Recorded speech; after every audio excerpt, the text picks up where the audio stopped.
Team अपना final match खेलने America से चिले जा रही थी। ये एक नॉर्मल फ्लाइट थी और जहाज के अंदर बैठे सभी प्लेयर्स बहुत खुश थे क्योंकि उनमें से कई लोग पहली बार प्लेन में ट्रैवल कर रहे थे और ये सभी पहली बार अपनी कंट्री से बाहर किसी दूसरी कंट्री जा रहे थे। कुछ प्लेयर्स के साथ उनके फैमिली मेंबर्स भी थे जो अपने बच्चों को गेम में सपोर्ट करने के लिए उनके साथ जा रहे थे। प्लेन के टेक ऑफ करने के बाद जब वह एंडीज माउंटेन से होकर चिले की तरफ बढ़ने लगा, उस वक्त तक सब कुछ नॉर्मल चल रहा था। अंदर बैठे सभी प्लेयर्स बहुत खुश थे और विंडो सीट से बर्फीले पहाड़ों का नजारा देख रहे थे, लेकिन उन्हें पता नहीं था कि कुछ मिनट बाद उनके साथ कुछ ऐसा होने वाला है जिसके बारे में सोचने से भी डर लगता है। कुछ देर बाद अचानक मौसम खराब हो जाता है। एक बहुत ही तेज बर्फ का तूफान आ जाता है जिससे जहाज तेजी से झटके खाने लगता है। झटके लगने की वजह से सभी पैसेंजर्स घबरा जाते हैं, लेकिन अंदर बैठा एक पैसेंजर बताता है कि जब कोई प्लेन पहाड़ों के ऊपर से गुजरता है तो प्लेन में टर्बुलेंस होता है, यानी ये कोई खतरे की बात नहीं है, जल्द ही सब कुछ नॉर्मल हो जाएगा। लेकिन जैसे जैसे ये प्लेन आगे बढ़ रहा था,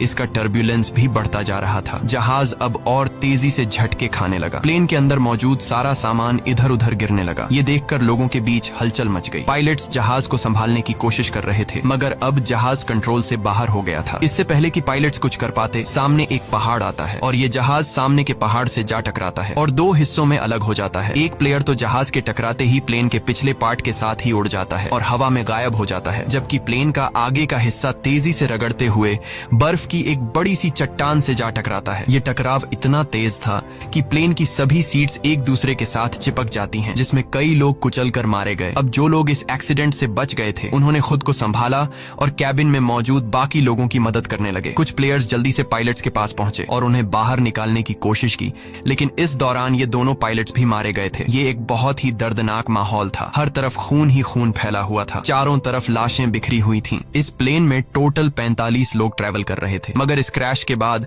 18 लोगों की जान चली गई और सिर्फ 27 लोग जिंदा बचे। अब चूंकि इस जहाज ने शाम को टेक ऑफ किया था, इसलिए थोड़ी देर में ही रात हो गई। बाहर का टेम्परेचर तेजी से गिरने लगा। ठंड इतनी ज्यादा हो चुकी थी कि वो लोग बर्दाश्त नहीं कर पा रहे थे। अब ठंड से बचने के लिए ये लोग वहां पर मौजूद सामान और डेड बॉडीज का इस्तेमाल करके प्लेन के सभी होल्स को बंद कर देते हैं ताकि बाहर की ठंडी हवा अंदर ना आ सके, और ये सभी लोग ठंड से बचने के लिए एक दूसरे के साथ चिपक कर बैठ गए। इन सभी की हालत काफी खराब थी। ये अभी भी काफी गहरे सदमे में थे क्योंकि उन्हें समझ आ चुका था कि ये लोग अब नहीं बच पाएंगे। खैर, जैसे तैसे करके इन लोगों ने रात गुजारी। जब सुबह धूप निकली तो उन्होंने देखा कि 4-5 और लोग ठंड की वजह से मर गए हैं, लेकिन अच्छी बात ये थी कि अब तूफान रुक चुका था। बाहर का मौसम नॉर्मल हो चुका था। जब ये लोग प्लेन से बाहर आए तो उन्हें दूर दूर तक चारों तरफ सफेद बर्फ के अलावा और कुछ भी नहीं दिखाई दिया। अब इन लोगों को जल्द से जल्द इस जगह से निकलना होगा क्योंकि ये लोग यहाँ ज्यादा दिन तक जिंदा नहीं रह पाएंगे। इनके आसपास न तो कोई घर था, न ही कोई जानवर और न ही कोई पेड़ पौधे जिनसे ये लोग सरवाइव कर सकें। अब सबसे पहले इन लोगों ने प्लेन की सीट्स को बाहर निकाला ताकि प्लेन के अंदर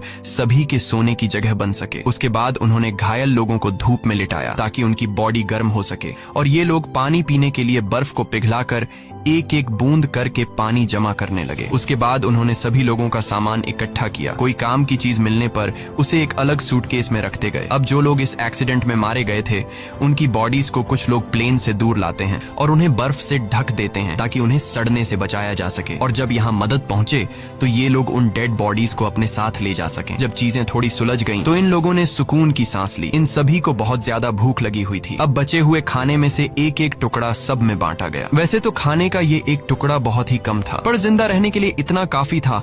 हालांकि सब जानते थे कि यह खाना उन्हें तब तक चलाना होगा जब तक उनके पास कोई मदद न पहुंचे। सबको लगा कि अब तक गवर्नमेंट को पता चल चुका होगा कि उनका प्लेन क्रैश हो चुका है और जल्द ही इन लोगों को रेस्क्यू कर दिया जाएगा। इसीलिए वे सब एक साथ बैठकर मदद का इंतजार करने लगे। असल में जिस जगह उनका प्लेन क्रैश हुआ था वह दरअसल एक वैली थी जिसके चारों तरफ ऊंचे पहाड़ थे, जिस वजह से यहाँ से निकलना इतना आसान नहीं था। अभी ये बातें चल ही रही होती हैं कि तभी ऊपर से प्लेन गुजरता है। प्लेन को देखकर ये सभी जोर जोर से चिल्लाकर अपनी मौजूदगी जाहिर करते हैं, लेकिन इसका कोई फायदा नहीं होता क्योंकि वो प्लेन काफी ऊंचाई पर था, जिससे वो नीचे मौजूद फंसे हुए लोगों को देख नहीं पाता और प्लेन उनकी नजरों के सामने से होते हुए गायब हो जाता है। कुछ घंटे बाद रात हो गई। ये सभी एक्स्ट्रा कपड़े पहनकर प्लेन के अंदर छिप गए और अंदर मौजूद लगेज का इस्तेमाल करके प्लेन के सभी होल्स को बंद कर देते हैं। इस तरह से ये रात भी गुजर गई और अगली सुबह नांदो नाम के एक आदमी को होश आया जो प्लेन क्रैश के बाद से ही बेहोश पड़ा था। नांदो की हालत इतनी खराब थी कि वो अपने पैरों पर खड़ा नहीं हो पा रहा था, लेकिन इसके बावजूद वो अपनी बहन के पास गया और उसे गले से लगा लिया। जब नांदो ने अपने पेरेंट्स के बारे में पूछा तो उसे बताया गया कि उसके मॉम डैड मर चुके हैं। ये सुनकर उसे काफी दुख हुआ। उधर बाकी लोगों ने दोबारा से बर्फ पिघलाई और थोड़ा पानी इकट्ठा किया और उसे पीकर गुजारा करने लगे। उन्होंने जमीन पर एक्स का साइन भी बनाया ताकि ऊपर से गुजरने वाले जहाज को नजर आ सके। कुछ देर बाद एक और प्लेन उनके ऊपर से गुजरा जिसे देखकर ये लोग बहुत खुश हो जाते हैं और इन लोगों ने शीशे चमकाकर उसका ध्यान खुद की तरफ खींचने की कोशिश की, लेकिन ये प्लेन भी उन्हें इग्नोर करके चला गया। ये लोग खुश थे क्योंकि उन्हें लग रहा था कि शायद उस प्लेन ने हमें देख लिया है और अब बहुत जल्द उनके पास मदद पहुंच जाएगी। लेकिन इस तरह से एक रात और गुजर गई पर कोई उन्हें बचाने नहीं आया। अब उन्हें समझ आ जाता है कि यहाँ हमें कोई भी बचाने नहीं आएगा, इसलिए ये लोग सोचते हैं कि हम सब इस बंद इलाके में अपनी जान कैसे बचा सकते हैं। तभी उन्हें ख्याल आया कि प्लेन के पिछले हिस्से में कुछ बैटरीज पड़ी थीं और अगर हम इन बैटरीज को यहाँ ले आए तो बैटरी की मदद से हम प्लेन के रेडियो को चला सकते हैं और बाहर की दुनिया से कांटेक्ट कर पाएंगे। अब सभी को ये आइडिया पसंद तो आया, लेकिन इस काम को अंजाम देना इतना आसान नहीं था जैसा वो सोच रहे थे, क्योंकि जहाज का पिछला हिस्सा जो क्रैश के दौरान टूटकर अलग हो गया था, पता नहीं वो हिस्सा अब कहाँ होगा। खैर, उन्होंने प्लेन के पिछले हिस्से को ढूंढने का फैसला किया। इसके बाद उन्होंने लेदर और कांच का इस्तेमाल करके कुछ गॉगल्स बनाए ताकि ये गॉगल्स तेज बर्फीले तूफान में उनकी आंखों का प्रोटेक्शन कर सके। और ग्रुप के 4 लोग उन बैटरीज को लाने चले गए, लेकिन थोड़ी दूर जाने के बाद जब उन्होंने पीछे मुड़कर देखा तो उन्हें उनका जहाज कहीं भी दिखाई नहीं दिया और अब उन्हें एहसास हुआ कि इतने सारे बर्फ के बीच किसी को भी उनका प्लेन नहीं दिखेगा और शायद इसीलिए अभी तक कोई उन्हें बचाने नहीं आया। अब ये लोग आगे बढ़ने की कोशिश करते हैं कि तभी वहाँ मौजूद बर्फ खिसकने लगी। ये देखकर ये लोग डर जाते हैं और वापस अपने जहाज की तरफ आ जाते हैं। इस तरह से इन लोगों को यहाँ फंसे हुए 6 दिन गुजर जाते हैं और 1 हफ्ते बाद प्लेन में मौजूद सारा खाना खत्म हो गया। अब ये इलाका बर्फ से ढका हुआ था और आसपास न तो कोई जानवर था और न ही कोई पेड़ पौधे, इसीलिए अब उन्हें अपना पेट भरने के लिए कुछ न कुछ तो करना होगा। खाने के लिए कुछ भी न मिलने पर वो लोग पत्थरों पर जमी हुई मॉस खाने लगे जिसका टेस्ट बहुत ही गंदा था, पर मजबूरी में उन्हें खाना पड़ा। यहाँ नांदो ने कहा कि अगर उसे मरे हुए लोगों की बॉडीज भी खानी पड़े तो वो खुद को जिंदा रखने के लिए ये भी करेगा। ये सुनकर सभी लोग सोच में पड़ गए। जल्द ही इन सभी के बीच बहस होने लगी कि उन्हें मरे हुए लोगों को खा लेना चाहिए या फिर भूख से मर जाना चाहिए। कुछ लोगों का कहना था कि ऐसा करना ठीक नहीं, ऐसा करने पर हमें ऊपर वाला माफ नहीं करेगा। जिसके बाद उन्होंने अपने पेट पर पत्थर रखकर गुजारा किया। ऐसे ही वक्त गुजरता गया और वक्त के साथ साथ उनकी भूख भी बढ़ती गई। हाल ये था कि ये सभी अपने जूतों की लेस और सिगरेट तक खाने पर मजबूर हो गए, लेकिन कई दिनों से भूखे रहने के बाद उन चीजों से उनकी भूख कहाँ मिटने वाली थी। ऐसे ही कुछ दिन और गुजर गए और भूख के चलते नंदो की बीमार बहन मर गई। नांदो ने अपने माता पिता के साथ साथ अपनी बहन को भी खो दिया। इस तरह से वक्त गुजरता गया और इन लोगों ने जैसे तैसे करके खुद को 9 दिनों तक जिंदा रखा, लेकिन अब तक उनकी भूख इतनी बढ़ चुकी थी कि उनके दिमाग ने भी काम करना बंद कर दिया था और अब उनकी मौत उनसे सिर्फ 1 कदम दूर थी। अब उनके पास कोई और दूसरा चारा नहीं था, इसीलिए उन्होंने उन डेड बॉडीज को खाने का फैसला किया। सबसे पहले 4 लोग प्लेन से बाहर गए और लाशों को काटकर खाने लगे। उन्हें खाते देख कुछ और लोगों ने भी अपना मन बदल दिया और वे भी उनके पास गए अपना पेट भरने के लिए। लेकिन 5 लोग ऐसे थे जिन्हें अपनी मौत तक मंजूर थी, पर किसी दूसरे इंसान को खाना ठीक नहीं समझा। अगले दिन से ये लोग लाशों को दूर ले जाकर काटने लगे ताकि इन 5 लोगों को कोई तकलीफ न हो। यहाँ पर नुमा नाम के एक लड़के को बर्फ में दबा एक सूटकेस मिला। सूटकेस को खोलने पर उन्हें अंदर एक रेडियो मिला। रेडियो को ऑन करने के बाद उन्हें पता चलता है कि इसमें सिग्नल नहीं है, जिसके लिए इन लोगों ने चीजों को जोड़कर एक एंटेना बनाया और इस रेडियो पर उन्होंने एक न्यूज सुनी जिसमें बताया जा रहा था कि सरकार ने इनके खोज में कई रेस्क्यू ऑपरेशंस चलाए थे और 66 के करीब हवाई जहाजों को उनकी तलाश में भेजा था। लेकिन इतनी कोशिशों के बावजूद जब इन लोगों का कोई अता पता नहीं चल सका तो सरकार ने उन्हें मरा हुआ डिक्लेयर कर दिया। इसीलिए अब गवर्नमेंट ने इन लोगों को ढूंढना बंद कर दिया है। ये खबर सुनकर ग्रुप के सभी लोगों की हिम्मत टूट गई और उनके जिंदा बचने की सारी उम्मीदें मिट्टी में मिल गईं। अब उन बचे हुए 5 लोगों में से जिन्होंने डेड बॉडीज को खाने से इनकार कर दिया था, उनमें से 4 लोगों ने भी मांस खा लिया क्योंकि वे जान चुके थे कि यहाँ यहाँ उनकी कोई मदद करने नहीं आएगा और अब उन्हें खुद कुछ करना होगा यहाँ से निकलने के लिए। यहाँ ग्रुप के 3 लोगों ने दोबारा से जहाज के पिछले हिस्से को ढूंढकर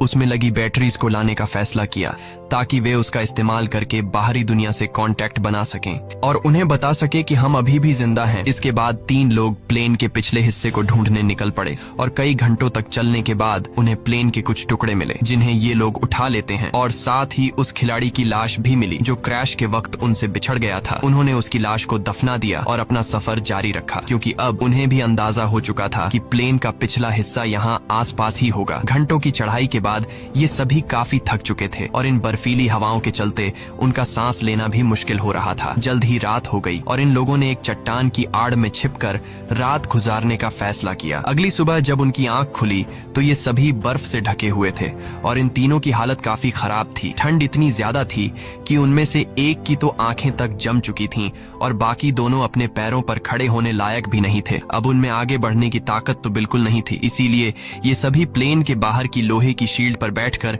पहाड़ से नीचे उतर आए। इन लोगों को खाली हाथ देखकर पूरे ग्रुप में उदासी छा गई और उस आखिरी बचे आदमी ने भी इंसानी मांस खा लिया और अपनी किस्मत को कोसता हुआ सो गया। ऐसे ही दिन गुजरते गए और इन लोगों ने जैसे तैसे करके खुद को 17 दिनों तक जिंदा रखा। लेकिन यहाँ बुरी बात ये थी कि पिछले 5 दिनों से बाहर का मौसम काफी खराब था। तूफान से बचने के लिए सभी प्लेन के अंदर बैठे होते हैं कि तभी एक बड़ा तूफान आता है और प्लेन को अंदर बर्फ से भर देता है। अंदर मौजूद कई लोग बर्फ के नीचे दब जाते हैं। अब जो लोग ऊपर रह गए थे वो इस हादसे से काफी घबरा गए, लेकिन फिर उन्होंने हिम्मत दिखाते हुए बर्फ को खोदकर अंदर दबे लोगों को बाहर निकाला। अब सभी लोग तो समय रहते बाहर आ गए, लेकिन एक लड़की बर्फ में काफी नीचे तक दब गई थी जिसकी बर्फ में दम घुटने से मौत हो गई। ये लोग बहुत ज्यादा घबराए हुए थे और ये लोग इस हादसे से ठीक से संभल नहीं पाए थे कि तभी उन्हें बाहर से अजीब सी आवाजें सुनाई देने लगीं। जब ये लोग बाहर की तरफ देखते हैं तो उन्हें पता चलता है कि एक और तेज तूफान उनकी तरफ आ रहा है जो पहले से भी ज्यादा तेज है। एक और तूफान आता है और ये सभी दोबारा से बर्फ में दब जाते हैं। ये तूफान इतना तेज था कि पूरा का पूरा जहाज बर्फ से भर गया। कुछ लोगों की तो मौके पर ही मौत हो गई। अंदर फंसे लोगों के पास अब निकलने का कोई रास्ता नहीं था, जिसमें से एक साथी ने फटाफट जहाज की छत में एक छेद बनाया ताकि उन्हें ऑक्सीजन मिल सके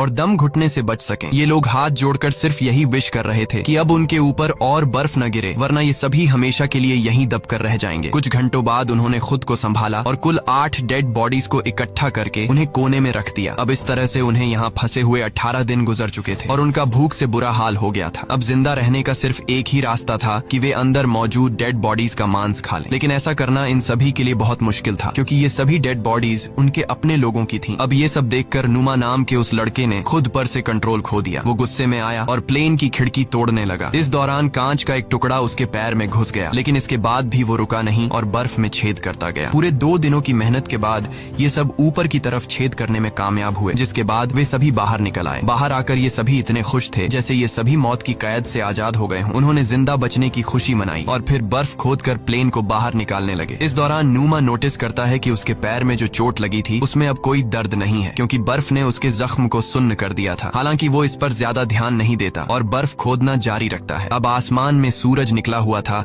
इसलिए उन्हें बर्फ खोदने में ज्यादा परेशानी नहीं हुई और कुछ घंटों में ही जहाज बाहर आ गया। अब धूप काफी अच्छी थी, इसलिए वे सभी प्लेन के पिछले हिस्से को ढूंढने की सोचने लगे, लेकिन उन्हें कोई आइडिया नहीं था कि वे इन बर्फीली रातों का सामना कैसे करेंगे। इसलिए उन्होंने थोड़ा और इंतजार करने का फैसला किया क्योंकि गर्मियों का मौसम आने वाला था और इस दौरान इस चढ़ाई को पार करना थोड़ा आसान होगा। देखते ही देखते 34 दिन गुजर गए और अब मौसम पहले से थोड़ा बेहतर हो गया। अब जो लोग पहली बार प्लेन की तलाश में गए थे उनकी तबीयत अभी तक खराब थी और वे दोबारा से चढ़ाई करने की हालत में बिल्कुल नहीं थे। कुछ घंटों बाद उन्हें पता चलता है कि उनका एक और साथी भूख के चलते मर गया है। ये देखकर ये लोग बहुत ज्यादा मायूस हो जाते हैं और उसे बर्फ में दफना देते हैं। ऐसे ही 2 दिन और गुजर गए और 36वें दिन उन्होंने फैसला किया कि अगर उन्हें अपनी जान बचानी है तो जहाज के बैक साइड से बैटरीज लाकर बाहरी दुनिया को इन्फॉर्म करना होगा, वरना हम एक एक करके सब मर जाएंगे। जिसके बाद ग्रुप के 4 लोगों ने ऊपर चढ़ाई करने का फैसला किया और उन 4 लोगों के नाम थे रोबर्टो, टिंटिन, नुमा और नांदो। इन लोगों ने ठंड से बचने के लिए ढेर सारे कपड़े पहने और प्लेन की तलाश में निकल पड़े, लेकिन कई घंटों तक चलने के बाद भी उन्हें उनका प्लेन कहीं दिखाई नहीं दिया। तभी नुमा की तबीयत बिगड़ने लगी और वो चक्कर खाकर गिर जाता है। यहाँ बाकी लोगों ने देखा कि उसके पैर पैर की चोट में इन्फेक्शन फैल चुका है, इसीलिए वे सब तय करते हैं कि वापस नूमा को नीचे ले जाएंगे। लेकिन नूमा ने ऐसा करने से मना कर दिया। उसने अकेले ही नीचे जाने का फैसला किया और बाकी लोगों से आगे बढ़ने को कहा। अब नूमा प्लेन के पास तो लौट आया, लेकिन उसकी हालत इतनी खराब थी कि वहां पहुंचते ही वो बेहोश हो गया। थोड़ी देर बाद जब उसे होश आया तो उसने देखा कि उसके साथी प्लेन से बर्फ हटाने की कोशिश कर रहे थे। वो भी उनकी मदद करना चाहता था, लेकिन कमजोरी के मारे वो हिल तक नहीं पा रहा था। दूसरी तरफ वे 3 साथी कई घंटों का सफर तय करने के बाद उस जगह पहुंच जाते हैं जहां प्लेन का पिछला हिस्सा था, जो चट्टान से टकराने के बाद टूट गया था। इसे देखकर ये तीनों बहुत खुश हो जाते हैं और प्लेन के पिछले हिस्से के पास जाते हैं। जब ये तीनों जहाज की जांच करने लगे तो उन्हें बैटरीज के अलावा और भी बहुत कुछ मिला, जैसे कि ढेर सारे कपड़े, रम की बॉटल्स और कई सारे सिगरेट के पैकेट्स। ये लोग सामान लेकर वापस अपने प्लेन के पास आते हैं,